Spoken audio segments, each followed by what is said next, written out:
présent à chaque souffle. Il nous guide, nous transporte, nous procure une émotion instantanée, nous bouleverse, nous traverse, nous submerge, nous apaise. Qui est-il ? Derrière cette énigmatique description se cache l'odorat. Propre à chaque être, l'odorat, par son puissant pouvoir, nous rappelle un être cher, un souvenir unique. Je suis Anne-Laure Johalan, hôte de ce podcast Sens figuré. Depuis l'enfance et de manière indescriptible, j'ai ressenti intensément les émotions et les odeurs.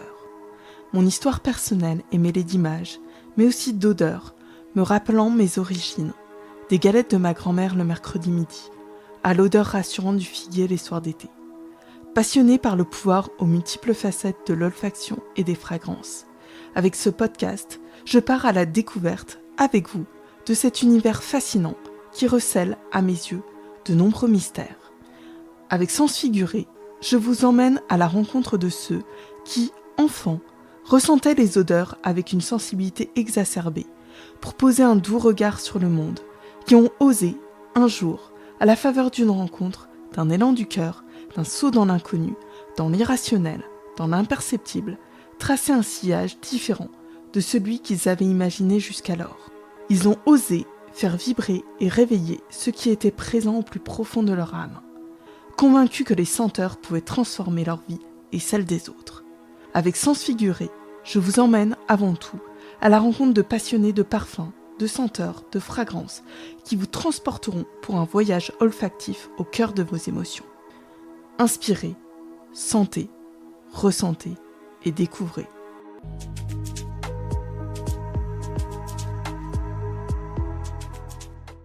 Le mois de décembre est à présent à son point d'équilibre. Les vitrines de Noël ont dévoilé leurs plus beaux atours, la course aux cadeaux entame son sprint final et les sapins de Noël attendent avec impatience les cadeaux déposés à leurs pieds pour observer en silence les yeux émerveillés des enfants et les sourires émaillant leurs visages. Avant que cette année, synonyme de la création de Sens figuré, ne tire sa plus belle révérence, j'ai souhaité vous offrir 2 épisodes consacrés au culinaire et un épisode singulier que je vous dévoilerai le 21 décembre. Goût et olfaction sont intimement liés. Lorsque nous dégustons un mets, la rétro-olfaction permet de révéler sa palette de saveurs pour ravir nos papilles. Lors du premier épisode, j'ai reçu à mon micro Jean-Pascal, sommelier en thé, fondateur de Maison Itanie, qui a partagé avec nous sa poésie du thé. Et si vous ne l'avez pas encore découvert, je vous invite à l'écouter telle une parenthèse introspective.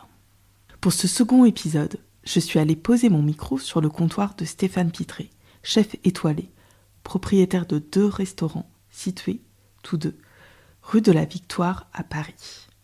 Quelques numéros les séparent, telle une transition douce entre les ambiances des 2 tables tenues par le chef Pitré. Le Louis, restaurant auréolé d'1 étoile au Michelin, et le Cellier, restaurant imaginé tel un comptoir pour refaire le monde entre copains autour d'un verre et d'une belle assiette.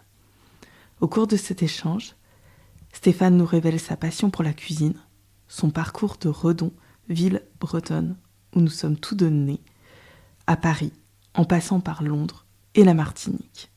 Il se confie sur ce parcours sculpté au prix d'une force de caractère et d'un travail acharné, trop souvent passé sous silence. Il évoque le sublime travail des artisans, les odeurs de la Bretagne de son enfance, la place de choix qu'il accorde à ses terres d'origine dans ses plats. L'épisode achevé, vous repartirez avec la conviction que rien n'est impossible si vous avez une motivation chevillée au corps pour atteindre votre destinée. Cet épisode est une ode à la poursuite de vos rêves, quels que soient les horizons de votre enfance.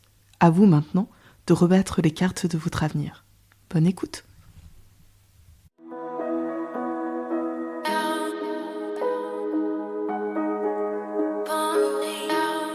Bonjour Stéphane, je te remercie d'être le nouvel invité de mon podcast Sens figuré qui, pour le mois de décembre, est consacré au culinaire. Pour te présenter, je ne vais pas te demander de te présenter de manière classique, mais je vais te demander de te présenter soit par une odeur ou soit par un plat. Je sais que la question est difficile. Si tu devais te décrire par une odeur ou par un plat, quel serait-il ou quelle serait-elle ? Mais j'ai le droit de te dire bonjour avant. Oui, tu as le droit de me dire Et bonjour. te remercier de m'avoir invité. Ah oui, Parce que je crois qu'on va avoir plein de choses à se dire. Exactement, et je te remercie de m'avoir invité au cellier où on est aujourd'hui et dont on parlera après. Alors, on commence par quoi? Par une odeur? Ça peut être une odeur ou un plat, comme tu choisis. Si je vais être une odeur? Moi, une odeur, ça va être une odeur de souvenir d'enfance. Ça va être une balade en forêt, le matin, la rosée. Tu sais, la rosée du matin. On va en reparler dans un plat si tu veux. Que ça m'a fait penser, je pense à ça tout de suite. La rosée du matin quand tu te promènes. Tu vas sur un gazon, dans ta pelouse, tu sors le matin, il est très tôt, tu vas chercher les œufs de Pâques par exemple, je dis n'importe quoi. Et tu sens cette rosée, cette odeur de l'herbe mouillée du matin, où les feuilles commencent, le soleil se lève. Ça y est, je vais partir. Non. Non, mais c'est vrai, on imagine très bien, parce que je précise pour nos auditeurs qu'on est nés dans la même ville, à Redon. Et j'imagine, je vois très bien, parce que moi aussi j'ai grandi dans la même campagne que toi. Et cette odeur, effectivement, de l'herbe le matin à la rosée, ça a une odeur très caractéristique, surtout en automne. À la campagne. Et si tu devais être un plat? Alors aujourd'hui, si je devais me décrire par un plat, je dirais c'est un plat un peu qui va raconter l'histoire de mon parcours, qui va être... Bon, je suis cuisinier, donc c'est un plat qui va raconter mon histoire en partant de la Bretagne, en allant à Londres, en passant par la Martinique, en allant au Japon, en allant dans des grandes maisons étoilées. Donc il va y avoir plein de choses qui vont se passer dans ce plat. Ça peut être, par exemple, je vais prendre mon plat. Si je dois être un plat, celui qui me représente le plus, c'est celui que j'ai un peu nommé en plat signature de mon restaurant. C'est un foie gras. Donc le foie gras, c'est vraiment traditionnel, qui est cuit dans une cafetière, dans un bouillon. Donc c'est un foie gras qui est poché dans un bouillon asiatique, avec un pain qui est servi à côté, qu'on va appeler un bao, qui est une brioche chinoise qui est cuit vapeur, mais que là, je vais réutiliser une technique du pain du kikafars, que tu connais, avec le pain qui est cuit dans le bouillon. C'est un plat qui raconte toute l'histoire entre l'Asie, entre le côté un peu light qu'on recherche aujourd'hui de la cuisine. Je parle de bouillon, je parle d'un produit traditionnel français comme le foie gras. Il y a plein de choses qui font que ce plat, c'est un peu mon histoire. Et je crois qu'on peut voir une vidéo justement de ce plat sur ta page Instagram, non? Oui, parce que je l'ai revisité il y a pas très longtemps. Et donc, on l'a mise en ligne la semaine dernière. Oui. Ouais, c'est très beau. Avec une nouvelle version 2024. Puisque c'est, en fait, dans la cuisine, c'est des plats qu'on fait évoluer tous les ans un petit peu. On va reprendre, puisque les saisons elles sont de plus en plus courtes pour certains produits. Que ce soit le produit, il soit saisonnier ou il soit en termes de prix, il faut qu'on puisse le mettre dans l'assiette. Donc, il va y avoir l'asperge, par exemple, au moment de l'asperge, ça peut durer 2 mois. Il y a des saisons qui sont très courtes, comme la morille, qui peuvent durer 1 semaine, pour que ce soit accessible, ou des cèpes, que cette année, j'ai pratiquement pas mis dans l'assiette parce que c'était trop cher. Ok. Bon on verra justement sur ta page Instagram cette vidéo qui est quasiment hypnotique de ce bouillon qui est versé. J'aimerais que tu nous évoques ton parcours de ta ville, Redon, où tu es né, jusqu'à maintenant, où tu es propriétaire de 2 restaurants, le Cellier et le Louis, rue de la Victoire à Paris. C'est parti de la Bretagne, puisque je suis donc de Saint-Nicolas de Redon, Fégréac si on veut, Redon en fait. Et puis je pars très tôt à Londres. Parce que je suis quelqu'un qui est... Est-ce que tu as toujours eu une passion pour la cuisine dès tout petit? Est-ce que tu t'es dit, plus tard, je serai un grand chef cuisinier? Alors, l'histoire, j'ai souvent raconté. Et en fait, c'est mon père qui... Je lui demande un peu... J'étais au collège Bellevue, tu connais bien? On a fait le même collège. Ah, voilà. Oui. Et tu sais, le mercredi, on avait des permes, le mercredi après-midi. Et mercredi après-midi, avec les copains, on partait faire des baby-foot au Nantais. C'est un bar. Et moi, j'avais jamais l'argent de poche. Et eux, ils avaient de l'argent de poche déjà, à leur âge. On était en 4e, 3e. Donc, je dis, c'est pas possible que moi, je sois pas payé par mes parents. Je suis quand même leur fils, voilà. Je pourrais me payer pour ça. Et j'annonce ça à mon père, qui l'a pris un peu. Mais je pense que quand t'es père, quand t'es parent, tu attends ce moment-là. où on va te demander de l'argent. Parce que tu as envie de passer un message. Mais tu provoques pas, tu attends un petit peu. Et là, je pense que c'était attendu. Et il me dit, si tu veux savoir comment on gagne l'argent? Parce que il dit, moi, je suis bien obligé de gagner l'argent. Donc, il m'envoie dans un restaurant où travaillait déjà mon frère, où il avait déjà été travailler un petit peu. Et là, je commence à la plonge pour faire la vaisselle. Sauf que je regarde à côté, il y a le chef cuisinier qui est en train de travailler en cuisine. Et je lui dis, waouh, ils font tout ça avec la cuisine, eux. Après, moi, déjà à Redon, on n'a pas non plus beaucoup de restaurants gastronomiques, et puis on n'avait surtout pas les moyens. On avait donné tes 3 enfants, on n'a jamais manqué de rien. Je veux dire, mais après, on n'avait pas les moyens d'aller à 5 dans les restaurants gastronomiques pour voir ce qui se passait. Et surtout, on a surtout des crêperies chez nous. Ouais. Et je suis assez bluffé de savoir, de voir ce qu'on peut faire avec les plats, avec les ingrédients. Je me souviens du canard qu'on va servir avec des pommes, à l'époque c'était tout bête, hein, avec une tomate provençale, avec un fagot d'haricots verts, mais un fagot d'haricots verts, c'était quand même... On va tous retrouver ça aujourd'hui très simple. Un petit morceau de lard qui est autour, avec un fagot, avec du lard, et tout ça, ça m'avait marqué. Puis je me dis, mais on est en train de raconter une histoire dans une assiette avec des ingrédients. Oui, et ça, déjà, ça t'a... Et ça m'a marqué toute ma vie. Et c'est cette voie que je vais prendre après en disant, mais moi j'ai envie de raconter des histoires. Je suis un peu rêveur. C'est ce qui m'a sûrement... Mais t'as le droit de rêver. Donc, à partir du moment où t'es rêveur, t'es créatif. Ouais. Je pense que ce qui m'a rendu un peu rêveur, c'est aussi c'est peut-être ça qui m'a amené dans ce restaurant qui était une bourgeoise traditionnelle, qui était à Néant-sur-Yvel, à côté de Puermel, dans le Morbihan, mais qui est surtout dans la forêt de Brocéliande, où on retrouve le plus beau des rêves de Merlin l'Enchanteur. Peut-être que tout ça. Donc en fait, je fais mon apprentissage ici, ensuite j'ai mes examens, je pars, et puis là après, c'est vrai que comme je suis assez jovial, j'adore les copains, j'adore faire la fête, j'adore m'amuser. Je participe beaucoup dans les milieux associatifs et tout ça. Donc je me dis, si je veux faire de la gastronomie, et ce que j'ai vu là, si je veux aller encore plus loin, il va falloir que... Je peux pas rester là, c'est pas possible, je connais trop de monde. J'arrive jamais à avoir l'exigence que nous demande notre métier. Je pars à Londres. Un ami de Fégrac qui avait travaillé à Londres très peu de temps dans un restaurant m'avait, en discutant un soir,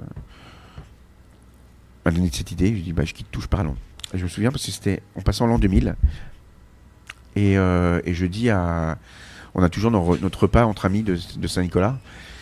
Chacun, autour de la table, ils vont dire, mais qu'est-ce que tu vas faire Donc il y en a qui se lèvent, moi j'arrête de fumer, ok, l'autre qui va arriver, non j'arrête de boire, non c'est pas vrai, c'est pas possible, ok d'accord. Non mais, et là Stéphane, et ben moi je vais vous annoncer quelque chose, je change de vie en 2000, puisque je quitte Saint-Nicolas, je quitte les associations, je quitte tout, puisque je pars vivre à Londres. Et une fois que tu l'as dit, tu peux plus revenir en arrière. Non mais c'était fait déjà, j'attendais le jour, puisque là on est le 31 décembre, et je partais le 2. D'accord. Donc le 2 je commençais à Londres. Donc c'était fait. J'avais réussi à garder ma langue parce que j'ai beaucoup de mal à garder mes secrets. Tout le monde est bluffé. Je leur montre quand même parce que ils vont me demander des preuves. Moi, il y a une chose qui est très importante pour moi, c'est les amis. C'est vraiment tous ceux qui vont être autour de moi toute ma vie. D'ailleurs, et sur toutes les rencontres que j'ai faites, on aura l'occasion d'en reparler, mais j'ai des gens que j'ai rencontrés à Londres il y a 25 ans et qu'on est toujours proches aujourd'hui. Donc je pars à Londres. Ensuite, Londres, c'est parti. Je me rends compte que ma maison devient un sac à dos. Donc c'est facile. Donc quand tu sors de Férac et que tu découvres quelque chose. Alors déjà, en arrivant à Londres, je me suis rendu compte qu'il parlait pas français. J'aurais peut-être dû y penser avant ça. C'était assez rigolo. Mais tu mets vite les pieds sur la réalité. Ta famille te manque. T'es seul. J'étais seul. Oui, et puis Fégrac, il y a combien ? Il y a 2000 habitants constitués pour nos auditeurs, voilà, tu vois, et tu arrives à Londres. Donc. Tes copains te manquent. Et attention, Londres, parce que j'avais dit jamais je mettrai les pieds à Paris.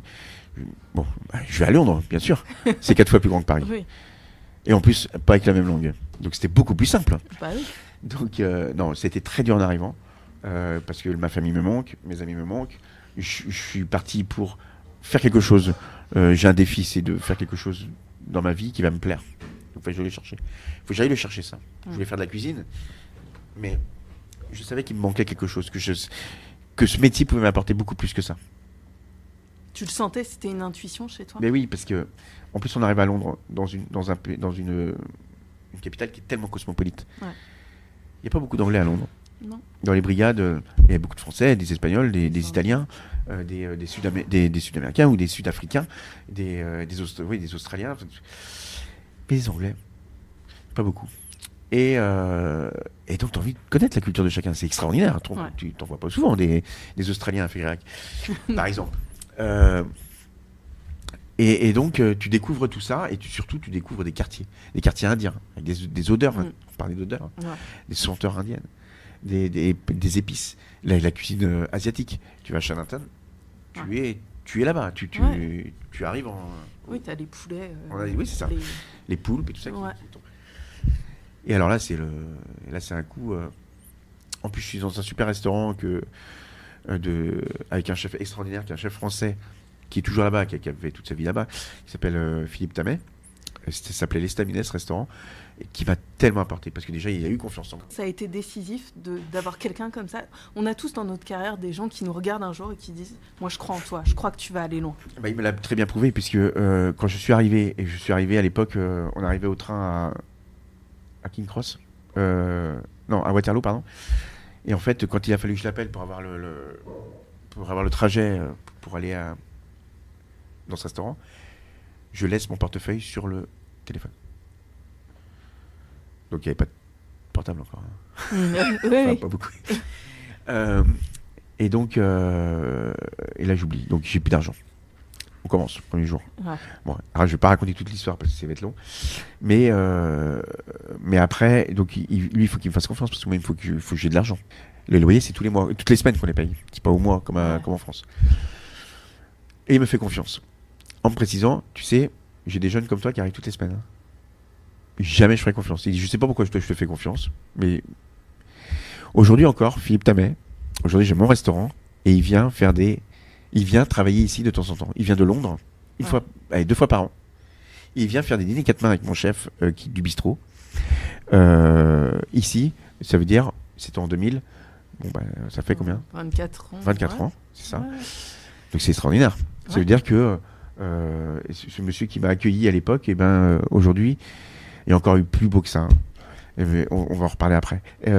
Donc ce chef, oui, il aura... Mais de toute façon, chaque chef... Ils sont exigeants parce que soit qu'il y a des étoiles, soit qu'il y a il y a un respect pour la cuisine. Le plus important dans un restaurant déjà, c'est d'apprendre aux jeunes de respecter l'assiette, respecter le client, celui qui va s'asseoir. Voilà, à partir du moment qu'on respecte ça, la cuisine on l'aime. Oui, puis je pense que tu avais aussi la motivation en fait. Enfin, t'avais envie d'y arriver. J'aurais tout. Voilà. Je vais dire un truc, je les ai tous bouffés au fur et à mesure. Ouais, mais tu as fait aussi. Non, mais t'as fait. Tu le dis comme ça, mais t'as fait aussi des concessions. Il faut se battre. Faut se battre, voilà. sinon tu restes. Tu fais pas ça. Tu quittes pas ta famille, tes amis, tout ça, pour rester derrière. Non, mais c'est. Il fallait que je passe devant. Oui, c'est bien situé à nos auditeurs. Enfin, Fégrac, on vient des mêmes villes, donc il n'y a pas de jugement de valeur. C'est des villes où tu as 2000, 3000 habitants. Déjà, quand tu te retrouves à Paris ou à Londres, voilà, tu connais quasiment personne. Il faut te faire un réseau. Et tu sais, après, il y a des repères sur place. Il y a un truc qui te donne une force, c'est que quand tu rentres, parce qu'il y en a plein qui aimeraient faire ça. Qui aimeraient tout quitter pour voir autre chose, parce que tu tournes du temps. T'imagines quand tu fais 60 ans dans la même commune de 2-3 000 habitants, tu tournes en rond tout le temps, tu vois les mêmes personnes, tu vis la même chose. Et il y en a, je pense, qui voyaient en moi quand je rentrais, putain, il l'a fait, quoi. Et ou alors, putain, c'est chouette ce qu'il doit vivre. Mais toi, tu ne montres pas ce que tu vis, en fait. Non. Moi, ça m'est arrivé aussi dans les cabinets d'avocats. Et je l'ai raconté après. Enfin, je ne sais pas si toi, tu as eu ce sentiment-là, mais moi, j'avais l'impression que ça se voyait que je venais de la campagne. Enfin, moi, j'étais boursière en plus, d'un milieu... On vient de milieux modestes, dans la région, les milieux sont modestes. Et quand tu te retrouves dans les grands cabinets d'avocats, tu as l'impression que ça se voit, en fait. Tu as un peu ce complexe. Après, aujourd'hui, tu vois, je peux en parler aujourd'hui librement. Mais tu as ce complexe où justement tu te tais déjà, et puis tu te dis, moi j'ai tout à apprendre. Et justement, en fait, moi aussi, j'ai eu des gens qui m'ont fait confiance, mais je pense parce qu'on a justement cette hargne, quoi. Ce truc de se dire, il faut qu'on y arrive, quoi. Mais après, tu as des gens en face de toi aussi qui, quand tu pars, je me souviens du chef du Ritz, après, où j'ai travaillé, mais à Londres, qui disait que il apprenait des choses auprès de moi, mais pas des choses culinaires. Une mentalité, Ouais. de toute façon, on a tout ça à apprendre de chacun. Alors oui, ce que je disais, c'est qu'en fait, eux, ils sont un peu admiratifs quand tu rentres. T'es un peu l'enfant du village qui est parti. Donc tu vas pas leur raconter toutes tes galères. Donc tu leur racontes la plus belle partie. Et puis, donc c'est une image que tu donnes de toi. Mais c'est dur. Faut s'accrocher. Et donc je suis là-bas. Comme je te disais, je me rends compte que ma maison, c'est un sac à dos. Je dis, mais attends, mais je vais aller plus loin. Moi, tiens, et j'ai un ami qui passe, qui avait travaillé 2-3 mois avec moi à Londres, et qui me dit, je pars à la Martinique. Tu fais quoi? Je dis, mais je pars avec toi. Qu'est-ce que tu as à perdre? T'as ton sac à dos, c'est ta maison. Maintenant, t'es parti. Tu me poses pas de questions. Tu l'as fait, ouais. T'as pas maman tu vas pas laisser maman sur place, puisque maman, ça y est, elle était déjà. Tu l'appelles régulièrement depuis la cabine téléphonique. Voilà, anglaise. Ça les temps que j'ai passé dans la cabine téléphonique anglaise. Et donc, je pars à la Martinique. Puisque là, c'est pareil. Les odeurs, la cuisine créole, les couleurs, les fruits, les plein de choses. Tu te dis, mais je vais arriver là-bas, ça va être un truc.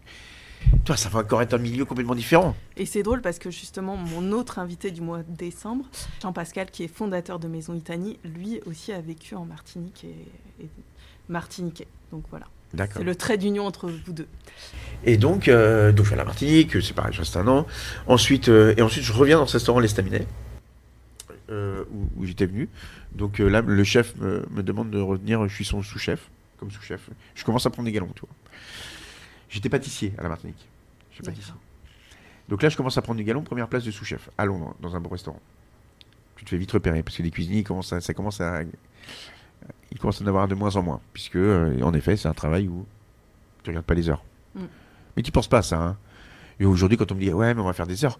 Je dis, ouais, c'est vrai qu'on fait des heures. Mais je me suis jamais dit, j'en ai marre de faire des heures. Non, parce que tu n'y penses pas une fois que tu es dedans. Tu peux y penser le lendemain. J'aurais pu faire un peu moins d'heures. Mais quand tu y es, tu penses qu'il y a une chose, c'est tu prends du plaisir déjà. Ouais. Et donc là, je suis là-bas et puis je me fais vite repérer par un chef emblématique anglais qui s'appelle John Williams. Et là, c'est une grande rencontre parce que c'est mon premier palace.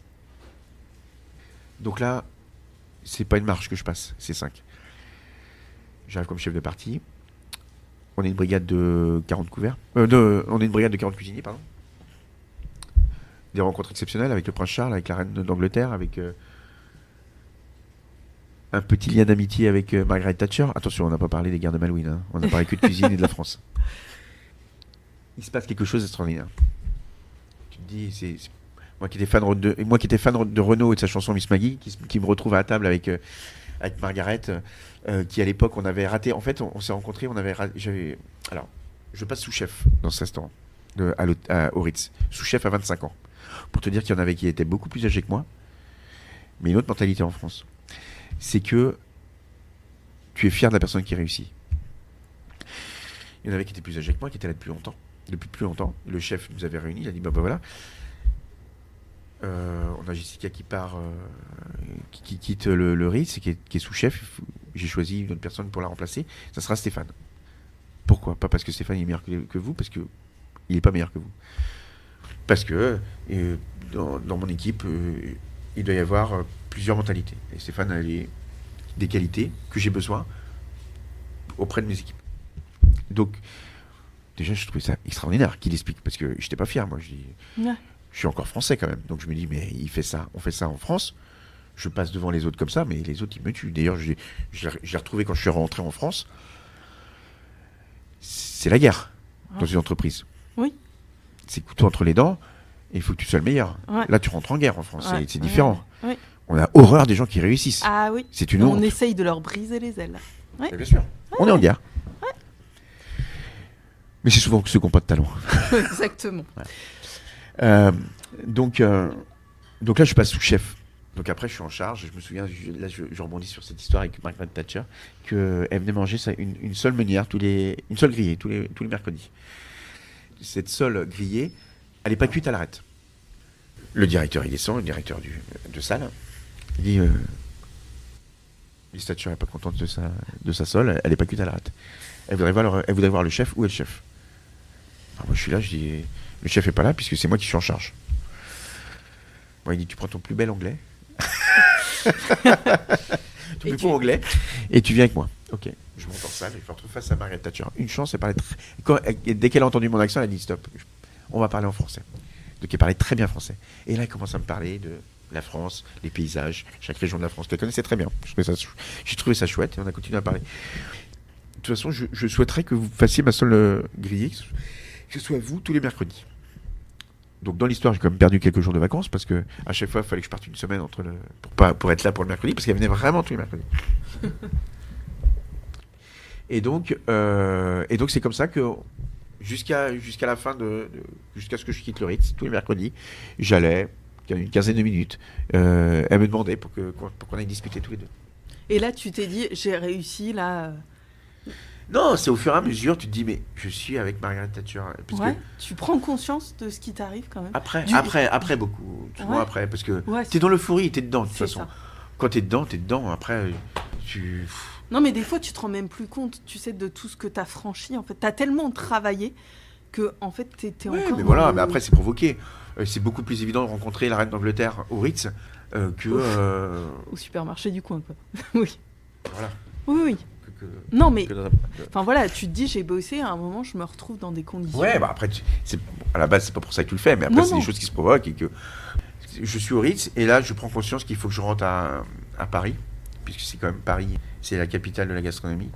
Je vais travailler pour un chef et c'est très important parce que donc déjà il y avait un chef mon premier chef qu'on a parlé tout à l'heure, Philippe Tamem parlait toujours d'un chef, Alain Sandérins. Alain Sandérins c'est un des plus grands chefs qu'on a eu de la génération de Paul Bocuse, Trois Gros et Michel Guérard et toute cette génération. 17 ans, 3 étoiles Michelin, Place de la Madeleine, Lucas Carton. Et là, j'en appelle Jérôme Banquetel. Jérôme Banquetel, c'est un chef, à l'époque, c'était déjà un chef qui est la plus grande technique de la place de Paris, sûrement le plus grand technicien des chefs français sur la place de Paris, qui travaillait avec Alain Sandérins, qui était l'encyclopédie de la cuisine française, quand même. Et moi, je me retrouve, on me propose un poste de sous-chef là-bas. Jérôme Banquetel est de la Garge de Bretagne. Ça veut dire qu'en plus, il est de chez moi. Donc là, je dis, je peux pas dire non, j'y vais. 2 étoiles Michelin. On n'est plus dans la même cour, là. Là, on change de... Et je retrouve sous-chef de Jérôme Banquetel. Jérôme Banquetel qui a eu cette année 3 étoiles Michelin à la réserve de Paris et qui a été élu chef de l'année. Comme quoi, j'ai eu des fins. Ouais. Ça a été l'expérience, je pense, de travailler aux côtés du chef Jérôme Banquetel. Une expérience humaine, déjà parce que c'est on tombe comme qui est extraordinaire. Ça passe ou ça casse. Donc, soit que tu rentres dans sa vie ou soit que tu y rentres pas du tout. Et j'ai eu cette chance de pouvoir avoir, et encore aujourd'hui, une relation avec lui qui est assez proche. On parle de cuisine. C'est rare aujourd'hui de parler de cuisine. On disait tout à l'heure, on parlait de passion. De moins en moins, il y a des gens qui ont de la passion. Si tu vas pas, si tu travailles pas, si t'as pas un défi pour gagner de l'argent. Exactement. Donc tu sais à la base qu'il faut que tu ailles gagner de l'argent. Tu vas le faire. Tu vas te dire, ok, je vais aller gagner de l'argent, mais je veux bien aller gagner de l'argent, mais il faut que je fasse quelque chose qui me plaise pour y changer. Ouais. Quand t'as pas de passion, c'est dur, hein. Ça doit être très dur. Ouais, ça doit ce que vivent les jeunes aujourd'hui, c'est d'être très dur. Moi, je les vois en cuisine. Comme je te disais tout à l'heure, ce matin, j'ai un jeune qui vient faire un stage. Il me dit, mais moi, j'ai jamais voulu faire cuisinier. Je dis, mais qu'est-ce que tu fais là? Il dit, je suis obligé. Ah, t'es obligé. Ça va être long, hein. Ta vie va être longue. Hein. Aujourd'hui, on peut bifurquer, on peut se réorienter, tu vois. Non, mais c'est bête parce que, en fait, la cuisine, comme les métiers du bâtiment, de l'artisanat, c'est des hyper beaux métiers, en fait. Et quand t'es passionné... La passion, elle vient en travaillant, et puis Et puis le but, on parle des odeurs, on parle de tout ça. Donc, parce que là, je suis presque arrivé au bout de mon trajet, puisque après le cacarton, je me sens prêt. Je veux monter mon restaurant. Tu sens qu'il y a un moment où tu as le déclic justement pour monter Ouais, parce ton que j'ai une certaine expérience. Attends, à savoir qu'au Lucas Carton, avec Jean Banquetel, on va au Japon. Donc là, c'est... Alors le Japon, c'est la claque. Hein. Pourquoi ? Ouais. Parce que le Japon, il y a un tel respect pour le produit. Tu reçois un très finement tu reçois un travaillé. saumon, il va prendre le saumon avec les deux mains comme ça. Il va le poser sur une grande planche. Il va choisir le couteau qui va couper le poisson. Et alors là, je pense que ça, c'est un vrai déclic dans ma carrière. Si tu respectes l'animal que tu vas tuer, que tu vas manger, que tu sacrifies pour te nourrir.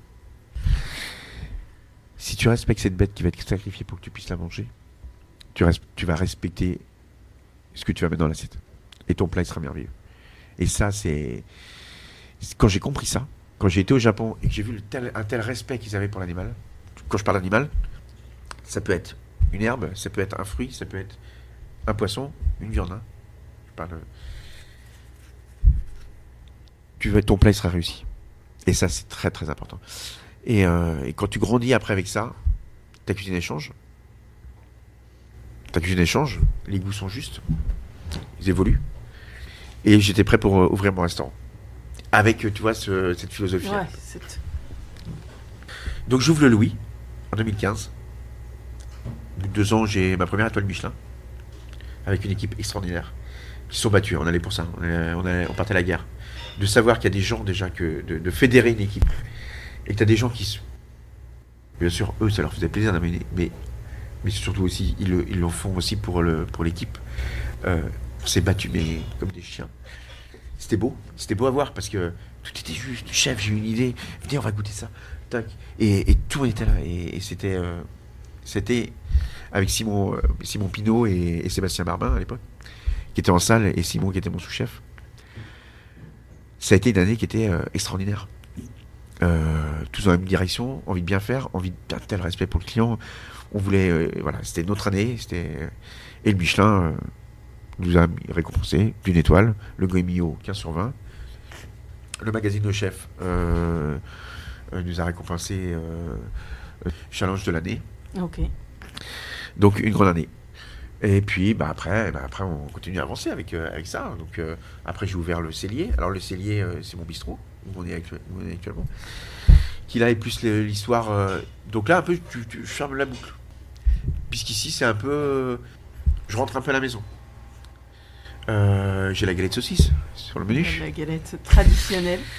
On va retrouver un peu les classiques, les odeurs de mon enfance. Ah, la transition toute trouvée. Les odeurs de mon enfance avec cette andouille de Guémené qui va être rôtie, grillée. Que là, on va retrouver ce goût fumé dans une cocotte. C'est ça. Qu'est-ce qu'on avait ? Je me souviens de ma grand-mère qui était à Pipriac, dans cette grande cheminée où il y avait les saucisses qui pendaient. Elle les faisait pendre pour que ça prenne l'odeur fumée. Mais c'est ça qu'on essaye de retrouver aujourd'hui. Les châtaignes grillées aussi au feu. Ce midi, j'avais la terrine de châtaigne, la terrine de marron. Ouais, et ça a une odeur... Puisque du coup, je vais aller chercher mes produits en Bretagne. Je vais chercher mon cidre. Je vais chercher mon bœuf, qui est Aurélien Legendre, qui est à Avessac, c'est lui qui me fait mon bœuf. J'en ai un autre qui est à Ablin, qui fait mon cochon, un GAEC. Je vais chercher des artisans comme ça, qui vont ramener des produits que moi je vais mettre en avant dans le bistrot. Et d'ailleurs, tu as créé ta propre marque d'épicerie fine aujourd'hui. Aussi. Qui est largement inspirée des produits bretons. Et en plus, pour la petite histoire, en fait, je rencontre une dame j'ai des sœurs qui travaillent dans un ESAT où sont des travailleurs handicapés. On m'explique que c'est de plus en plus difficile de trouver des entreprises qui acceptent de faire certains produits dans les ESAT, mais eux ont besoin de travailler. C'est le seul moment social qu'ils vont avoir. Ces petits pots, ça m'a permis d'aller dans un ESAT qui est à Edmond. Donc je voulais le faire du coup en Bretagne. Ouais. Toutes ces pots d'épicerie fine. Donc je leur ai donné un cours de cuisine. Il y a des citrons confits, il y a des concombres pickles, il y a un ketchup de groseille. Et j'ai été là-bas, on a fait les recettes ensemble, donc donné un cours de cuisine. Eux, ils étaient contents de recevoir un chef étoilé dans les SAT. Et en plus, et du coup, ils ont fait la production. Parce que eux, là, ils ont, pour la stérilisation, ils ont quand même les outils prêts que moi, je ne vais pas avoir au restaurant. Non. Donc, une bière de goût. Donc, toutes mes épiceries fines ont été faites en collaboration avec un ESAT. J'adore m'associer avec des artisans et puis de faire un produit ensemble et surtout de mettre ma région en avant, puisque les premiers goûts qui m'ont marqué étaient sont de chez moi, ouais, bien sûr. Et effectivement, justement, pour parler de l'enfance, et tu l'avais évoqué lors d'une rencontre qu'on avait fait avec d'autres redonnais, où tu vas chercher les émotions, tu vas chercher le goût de l'enfant. Quand tu sers un plat à tes clients, comment tu abordes l'odorat ? Parce que l'odorat et le goût sont intimement liés. Hein. Les gens qui n'ont pas d'odorat, ils ont juste le sucré, le salé, l'acide, l'amer et l'umami. Donc voilà. Comment tu mets déjà la Bretagne dans tes plats pour qu'il y ait une odeur de la Bretagne ou de notre région, confins des Pays de la Loire et de la Bretagne. Et tu le disais, tu vas chercher des émotions chez les clients. Pour toi, c'est important. Comment tu arrives à faire ça ? L'émotion, je vais essayer de la chercher différemment que l'umami. Tu parles d'umami. Ouais. L'umami, c'est toutes les saveurs en fait. Mais l'umami, elle est simple. Hein. C'est du sucre, du vinaigre, du sel. Mais ça, c'est pas d'émotion, c'est juste le goût qui t'appelle. L'émotion, c'est encore plus fort au niveau du goût. Plus fort que l'umami. Ouais, non, c'est une émotion. Ça va direct dans le et donc, tout à l'heure, je vous ai parlé d'un plat. Tout à l'heure, on a parlé des odeurs du matin, de la rosée. Ouais. Ça, c'est un truc, ça m'a. Après, il y en a plein, hein, mais ce jour-là, j'ai un petit film d'ailleurs qui tourne là-dessus. J'ai mon jardinier de l'époque, puisque on a un jardin qui est en banlieue parisienne où on m'amenait. Et là, c'était, il me ramène de la mousse, tu sais, mais en pleine saison, de la mousse qu'il avait assez épaisse, qu'il avait pris sur les écorces d'un arbre en pleine saison. Mais le matin, tu vois, à 10h. Donc lui, il avait ramassé vraiment à 7-8h, quoi. Elle sentait encore cette odeur. J'ouvre le paquet. Il me dit, tu crois que tu peux faire quelque chose avec ça ? Je dis, mais t'es un fou, toi. Et alors là, j'ai presque les larmes aux yeux. Les larmes aux yeux. Moi, ça m'est arrivé, tu sais, en Bretagne, on a ça, ce qu'on appelle les pêches de vigne, enfin les brugnons. Oui. Et sur le marché, et d'ailleurs, j'ai écrit un article là-dessus, le marchand me tend une pêche de vigne. Mais vraiment. Et là aussi, j'ai eu les larmes aux yeux, j'étais dans le jardin de ma grand-mère. Ah non, mais c'est... Ouais. Et donc, je dis, bah oui. Et j'étais juste... En plus, ça a été très vite, parce que c'était la saison de la Saint-Jacques qui arrivait. Et on voit d'ailleurs ce plat souvent dans mes vidéos. Je prends un pot. Alors j'ai pris un pot. J'ai mis la mousse au fond du pot. J'ai posé ma Saint-Jacques dessus, sur cette mousse. J'avais cette odeur, alors je ferme, j'ouvre au bout de 5 minutes. Mais bon, c'était pas assez puissant. Et là, j'ai une idée. Je vais créer la rosée. Je renverse, je mets de l'eau chaude dans un verre, toi, et je verse sur la mousse. Ça fait une vapeur. Une vapeur de cette mousse. Je ferme mon truc, la vapeur se met, ça dégouline le long du bord du verre. Et là, on ouvre. Oh, la claque. Incroyable. Je prends la Saint-Jacques, je la mange. Alors, c'était complètement décalé, mon truc, puisque une Saint-Jacques dans la rosée du matin en pleine forêt, qu'est-ce qu'elle fout là, la Saint-Jacques ? C'est perdu, la Saint-Jacques. Non, mais la Saint-Jacques, c'est un produit qui a une texture soyeuse, qui a une texture très fine, donc qui va absorber tous les goûts. C'est plus facilement qu'une viande qui va avoir une chair qui va être plus serrée. Et là, j'ai quelque chose. Là, j'ai quelque chose. Et puis ce plat, c'est aussi un des plats qui représente le plus la créativité et puis et cette sensation, cette émotion qu'on recherche. Le résultat était net. À chaque fois, tout ça devant le client. Et à chaque fois, c'est la même réflexion. Ah, ça me rappelle quand on se promenait dans la forêt, quand j'étais jeune avec mes parents. Sauf que cette dame, elle a oublié qu'il y a 3 semaines, elle a emmené ses enfants aussi dans la forêt la forêt de Chantilly et qu'ils ont été se promener. C'est pas de ça qu'elle se souvient. C'est quand elle faisait dans son enfance. Tu vois, c'est ça qui est... Ouais, c'est C'est marrant comme ça renvoie toujours à l'enfance et je pense que notamment... Parce que je pense que les émotions se font... On construit nos émotions qui nous suivront toute notre vie entre 3 ans et 10 ans. Ouais. Et notamment pour le Louis, du coup, tu vas chercher vraiment les émotions chez les gens. C'est au Louis, ça. Hein. Tu l'imagines, non mais Ouais. tu l'imagines toujours, ton plat, tu racontes toujours une histoire. Il faut. Ouais. Après, tu peux la raconter Il y a différentes façons de raconter l'histoire. L'histoire, ça peut être certains produits que tu rassembles. Ça peut être une histoire d'odeur, ça peut être une histoire de texture, ça peut être une histoire... c'est plein d'histoires. Une histoire d'artisan que tu as envie de mettre en avant. C'est très important, les artisans, pour moi. Sans eux, on n'est rien. Sans eux et sans leur confiance. Et sans le fait... s'ils n'arrivent pas à l'artisan, s'il ne vient pas frapper à ma porte le matin en me disant « Bonjour, je m'appelle machin, je me lance, j'ai un produit dont j'y crois. » Alors là, déjà, s'il commence comme ça, bien sûr, je me fais avoir.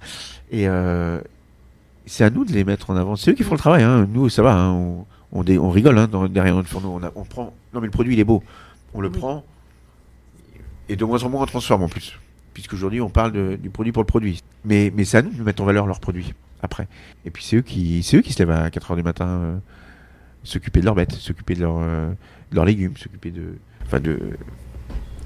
l'artisanat. Donc, ils ont quand même beaucoup de mérite et on n'en parle pas assez. Ouais, c'est vrai. Et justement, pour déguster un plat pleinement, comment tu conseilles pour en profiter pleinement, tu vois, alors surtout, quand on sert un plat. Surtout, nous n'est pas nombreux en cuisine, donc et ça tombe très bien. Je veux en venir, c'est que je fais pas des plats épurés dans l'assiette. Ça veut dire, je fais pas des assiettes épurées. Ça veut dire qu'on va avoir un produit là, un produit là, un produit là. En général, sur 3 saveurs, 3 textures. Donc moi, il faut plutôt tout manger d'un coup. D'accord. Il faut que tout se passe d'un coup. Donc tu prends tout dans une cuillère. Mais de toute façon, je dresse de façon à ce qu'on est obligé de le faire. Mais tu conseilles de sentir quand même avant ? Ah bah quand ça arrive, ça sent. Mais en général, Mais de prêter attention vraiment. Alors sur certains plats ouais. On leur prête attention puisqu'en général, on met sous cloche et on ouvre et on leur demande de sentir. Mais ça, attention puisqu'il n'y a pas que les odeurs. Par exemple, on a en ce moment un pré-dessert qui est autour de la sauge. Et donc on a une crème glacée sauge avec une gelée bergamote à base de thé Earl Grey. Et sur le côté, il y a une feuille de sauge qui a été cristallisée. Donc ils doivent commencer par croquer une fois, parce que c'est très puissant, dans la sauge cristallisée. Ensuite, leur palais... Il est irradié de sauge. Et ensuite, le plat va venir s'appuyer là-dessus, effacer, mais il va toujours y avoir ce goût de sauge. Et faut le manger comme ça, parce qu'il a été construit comme ça. Donc notre rôle, c'est quand même de jouer un peu avec les saveurs, avec les odeurs, avec les goûts, avec la cuisine. Et mais en même temps, c'est pour ça qu'on fait le plus beau métier du monde. Oui, c'est vrai. Et je sais que tu fais des interventions aussi avec les enfants. Ouais, j'adore. Et justement, comment tu les amènes au goût, à l'odorat, à tester des choses qu'ils n'auraient pas forcément testées ? Comme je dis, alors c'est marrant parce que je vais avec ma fille qui a 7 ans. Donc là, on a fait les écoles dans le 9e. Donc elle met sa petite toque et tout. Mais en général, c'est un peu dans ce genre de classe qu'on va entre 5 et 7 ans. Et qui pourra mieux transmettre qu'un enfant à des enfants de leur même âge. Puisque, donc elle vient avec sa petite toque, sa tenue de cuisine avec moi. Donc déjà, elle est fière de venir avec papa. En général, quand j'interviens, j'emmène des agrumes. Pourquoi des agrumes ? Parce que les agrumes et des herbes. Parce que les agrumes, il y a de l'acidité, et quand on est jeune, on est attiré vers l'acidité, et plus on vieillit, et plus c'est l'amertume qu'on préfère. D'accord. Toi, t'es jeune encore. Merci. Quand tu vas vieillir. C'est là que je vais sentir le cap se franchir quand je vais aimer. On supporte moins l'acidité quand on vieillit. Ah d'accord, ok. Et du coup, ça se transforme et on apprécie plus l'amertume. En général, hein, bien sûr.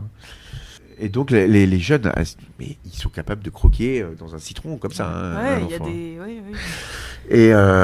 Et donc les herbes, parce que dans les herbes, il y a plein d'odeurs. Et en fait, le truc, c'est aussi...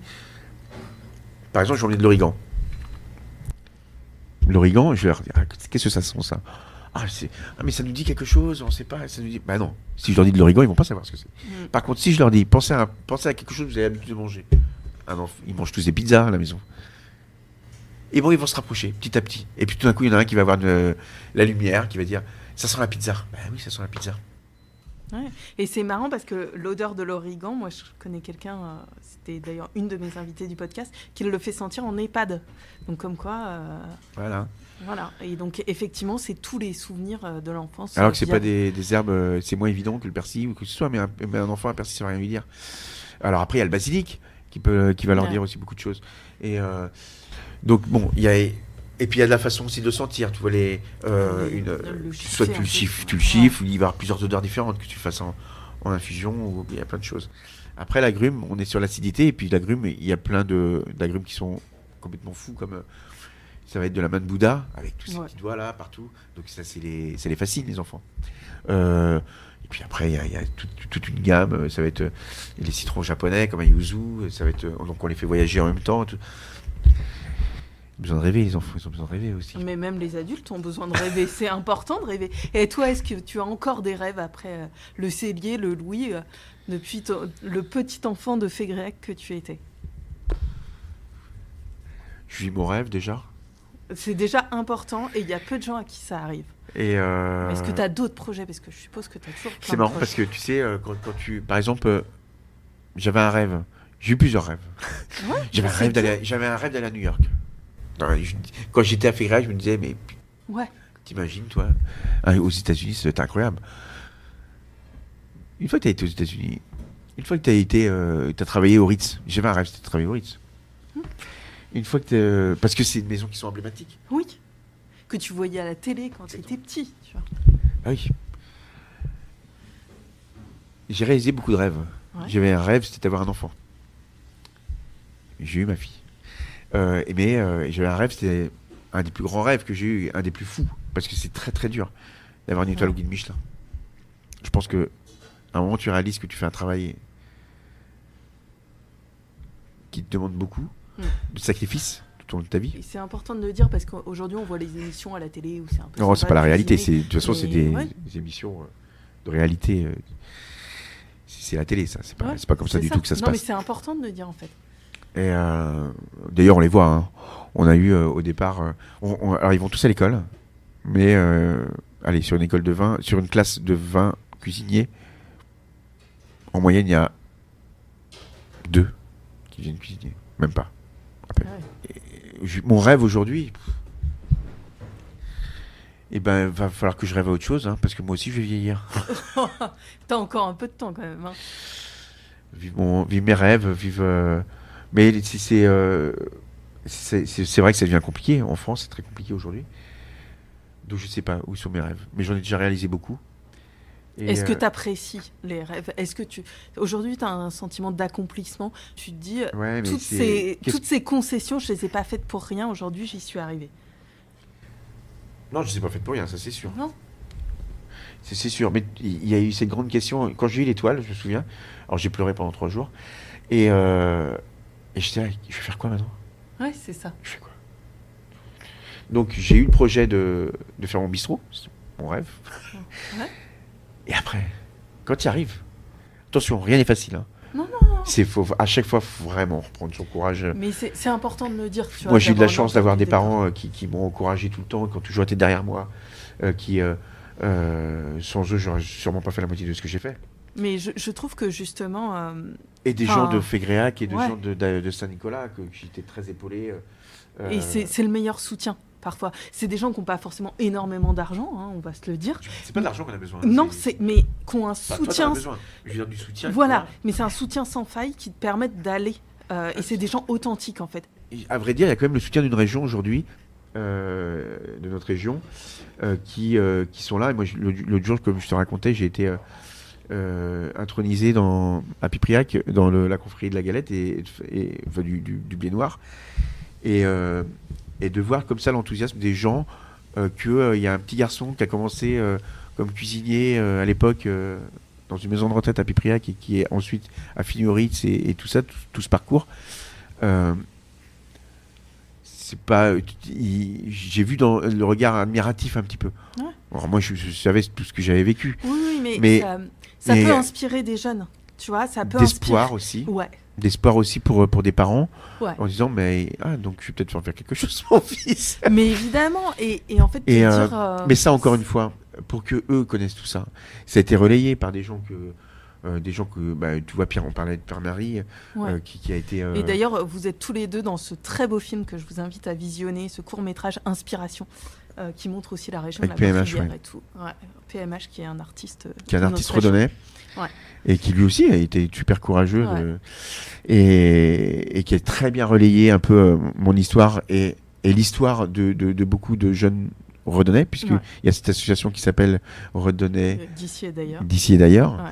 Donc des jeunes redonnais qui ont fait leur formation, qui sont nés ou qui sont d'origine de Redon et qui ont poursuivi, qui ont réussi des carrières. Enfin, tout le monde réussit leur carrière, mais après, qui sont partis faire leur carrière ailleurs et qui racontent leur histoire maintenant qu'ils sont ailleurs. Ouais, et je trouve ça très bien. Et d'ailleurs, je te remercie d'avoir répondu positivement et rapidement à mon invitation, parce que je me suis dit que c'était l'occasion, entre redonnés justement, de se donner la parole, de montrer aussi le parcours que l'on avait réalisé, non sans concession et non sans travail.